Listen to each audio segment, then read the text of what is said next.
உங்கள் மீட்பு நெருங்கி வருகின்றது. இயேசு கிறிஸ்துவுக்குள் பிரியமான என் சகோதர சகோதரிகளே, இந்த நிமிட நச்சரிக்கை இயேசுவின் நாமத்தில் நான் உங்களை அன்போடு அழைக்கிறேன். உங்கள் மீட்பு நெருங்கி வருகிறது. ஒவ்வொருவருக்கும் தனிப்பட்ட முறையிலே மீட்பு இருக்கிறது. பிரியமானவர்களே, ஒவ்வொருவரும் மீட்கப்பட வேண்டும்.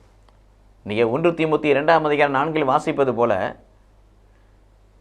எல்லா மக்களும் மீட்கப்பட வேண்டும் என்பதும், எல்லா மக்களும் கடவுளை அறிகின்ற அறிவில் வளர வேண்டும் என்பதும் கடவுளின் திருவுளம் எழுதப்பட்டிருக்குது. அப்போ எல்லாருக்கும் மீட்பு உண்டு, எல்லாரும் மீட்கப்பட வேண்டும் என்பதுதான் ஆண்டுடைய திருவுளம்.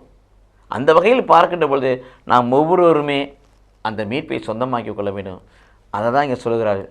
எப்பொழுது ஒரு தனிப்பட்ட மனிதனுக்குள் மீட்பு நெருங்கி வருகிறது, தான் செய்த பாவங்களுக்காக மனம் கசந்து அழுகின்ற பொழுதே மீட்பு வருகிறது. 38:17 ஏசாயாவில் வாசிக்கிறோம், என் மனக்கசப்பே மீட்பாக மாறியதுன்னு சொல்லுகிறார். செய்த பாவங்களை நினைத்து மனம் கசந்து அழுகின்ற பொழுதே மீட்பு வருகிறது.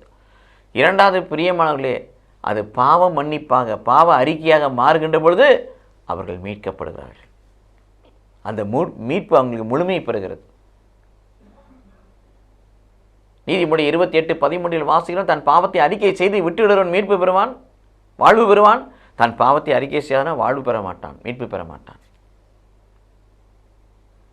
எல்லாவற்றுக்கும் மேலாக பிரியமானே, யாக்கோபு 1:21 வாசிக்கிறோம், ஆண்டுடைய வார்த்தை ஆன்மாவை மீட்க வல்லது. ஒரு மனிதனுக்குள் கடவுளுடைய வார்த்தை வருகின்ற பொழுது, படிப்பனையாக, போதனையாக, கொள்கையாக, கட்டளையாக, கற்பனையாக வருகின்ற பொழுது, அந்த மனிதன் இந்த வார்த்தையை ஏற்றுக்கொண்டு அதன்படி வாழுகின்ற பொழுது அவனுக்குள் மீட்பு வருகிறது.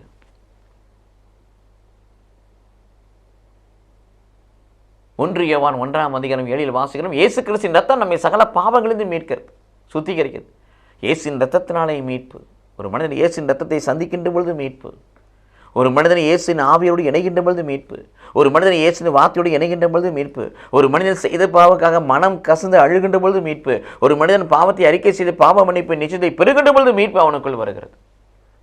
இத்தகைய மீட்பை ஒருவேளை நாம் சொந்தமாக இருப்போம் என்று சொன்னால் கடவுளுக்கு நன்றி சொல்வோம். இல்லை என்றால் அந்த மீட்பை சொந்தமாக்கிக் கொள்வோம். கடவுள் நம்மை ஆசீர்வதிப்பாராக. ஆமேன்.